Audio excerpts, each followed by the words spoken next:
Hey y'all, what's going on? It's been a little while. I've got a quick video here with my buddy Dylan over at Western Wild, and we're just chatting it up about the new Oregon Backcountry Discovery Route. The video here on our channel is just going to be a quick overview and some things to think about if you are planning to do this route here in the near future. And then over on Dylan's channel, Western Wild, we're going to have a breakdown section by section of this entire route. So I hope you enjoy the conversation. Check this video out. Check out Dylan's video and channel, and we'll see you there. So the OBDR is the newest in a series of 12 routes put out by the RideBDR organization. The first one was in Washington, the WAPDR, which I think a lot of people are probably familiar with already. That came out in 2010, and they've been pushing them out every year ever since. They avoided Oregon for a long time, which we'll get to the reason for that in a little bit. But in general, the RideBDR organization is an advocacy organization to get people into adventure motorcycling in particular. Spills over a little bit into what we do with overlanding and 4x4 travel. They also work to do some advocacy with public land managers, and they have a side mission to support economic activity in small communities, which we'll also get to later on. And the RideBDR organization provides literally an easy roadmap for people to get into the forest without having to figure out, which is really the hardest part, is figuring out where do you go. A lot of people have their vehicles dialed in. They know how to camp. Like, that's not difficult. The challenging part in all of this is just knowing where to find cool spots. And through their routes, they've highlighted some really great locations. And if you look at the Oregon route as a whole, I think they've done an excellent job of capturing some of the most beautiful parts of the state.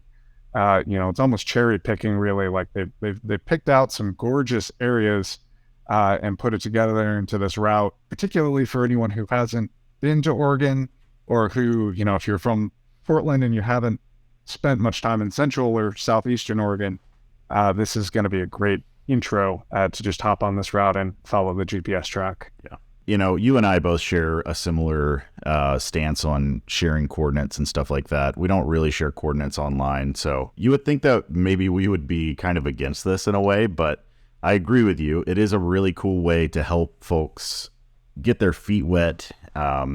Because that's how we started. We were just campers, and, we started slowly getting into like, we can just go camp in the national forest. That's really cool. So I really enjoy what they have done. And they've clearly built a brand around it. And I think, it's really exciting for Oregon. But maybe you can tell us a little bit about the original Oregon Backcountry Discovery Routes. Yeah, so there's a little bit of a controversy here. I mentioned earlier that Oregon was the last route on the West Coast, and it was that way for a reason, because the first backcountry discovery routes were actually in Oregon, long before the RideBDR organization started to do this. I think they were actually inspired by the routes that were put out by I want to say it's the Oregon Off-Highway Vehicle Association.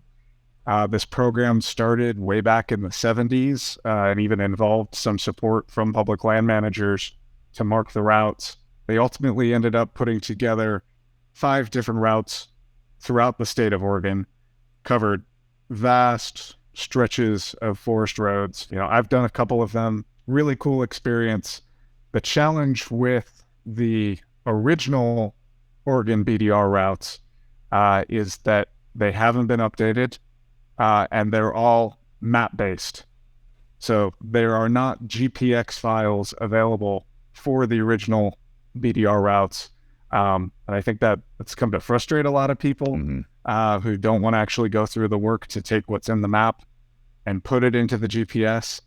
And then the routes really haven't been updated in a long time. That's the other aspect of it. A lot of closures have happened in the last 20 years. And so when you do the original routes, it actually becomes kind of more of an adventure, really, because you're going to run into washouts that have been there for years. You're going to run into road closures and have to work your way around. There's a bit of controversy in that the RideBDR organization is advertising this new route, but we've had 5 of them, and they've been great for a long time. There's always room for someone else to come in and have a fresh take. And as we'll see later on, I think they definitely, it's one of those situations of like, you can copy my homework, but change it up a little bit. Yeah. Like they're parts of the new route that follow the old routes. And there was a lot of intention on the original creators of the original Oregon Backcountry Discovery Routes. They were like, we don't want to put these online. They were very intentional about that. And I think there was some headbutting in terms of these two organizations, right? Yeah, rumor has it, this is from third-party sources, that the RideBDR organization went to the people who put together the Oregon route, right, and said, let's work together to modernize these routes. And as far as we understand it, the Oregon people said, no, this is the way we're doing it. That's that. And that's really why they went around and did all of the other states before Oregon, with the RideBDR. Can you maybe tell us a little bit about like some potential problems in the very near future of running this route? Yeah, so the biggest issue with the ORBDR is that you're going to have a very limited seasonal window for when you can complete this whole route.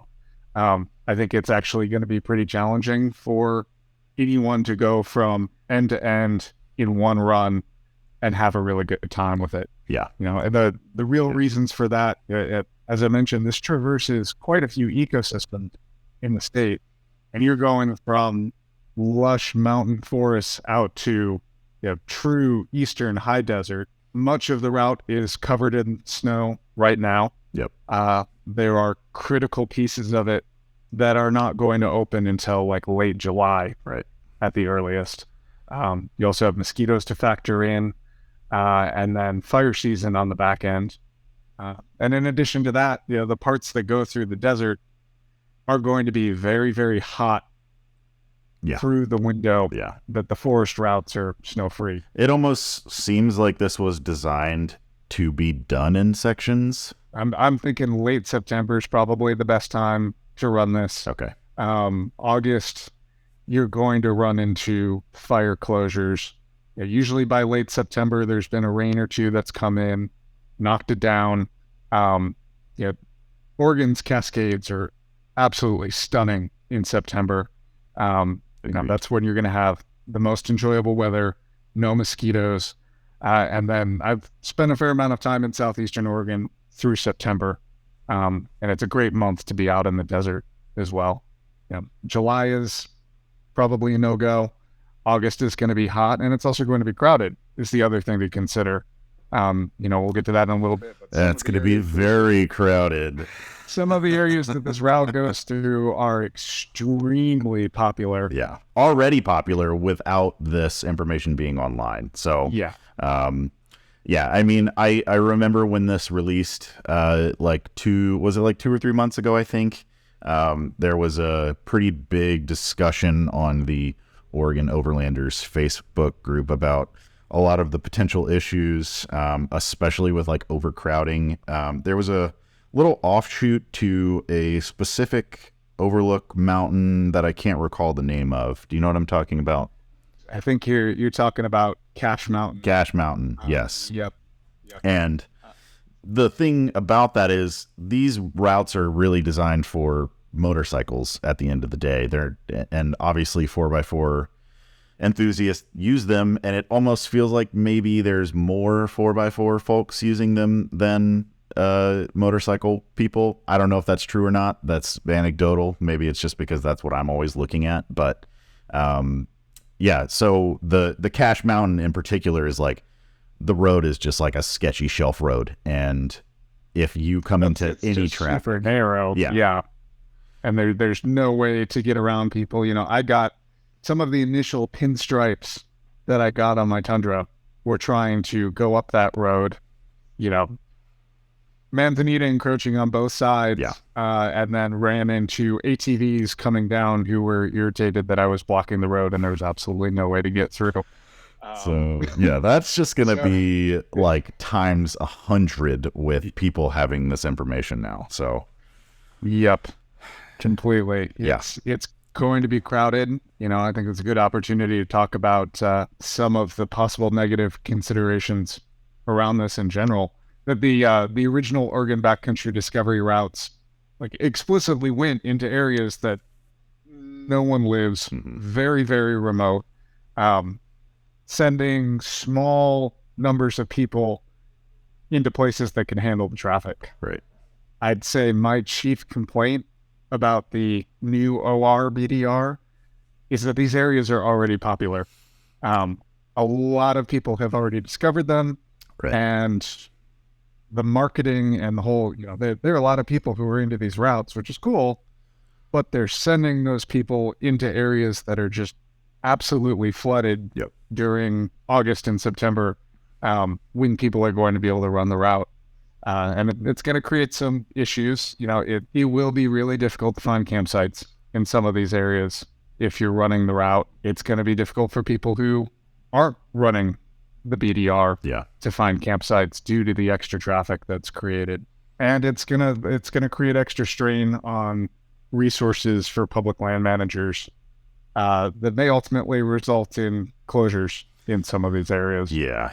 Which is obviously kind of why we wanted to make this video in the first place, is just to bring attention to the potential issues, give people some insight on what to expect in these situations, and like maybe just not do it and like find somewhere else. On the Oregon Overlanders group, there was a point brought up about the shop owners down in Fields, which is, you know, a very popular town to go out and do the Albert Desert. And apparently, from what I understand, the owners of the store down there are not necessarily thrilled about all of the attention that Fields and the Albert is getting nowadays. It puts a lot of strain on them. So, you know, one particular thing is like this route starts pretty much right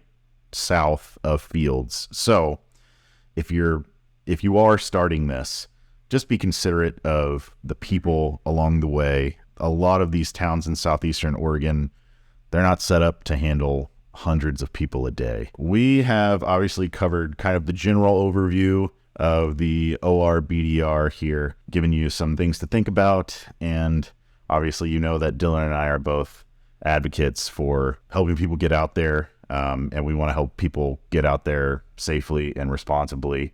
So the next video is going to be over on Western Wild's channel, Dylan's channel here, obviously.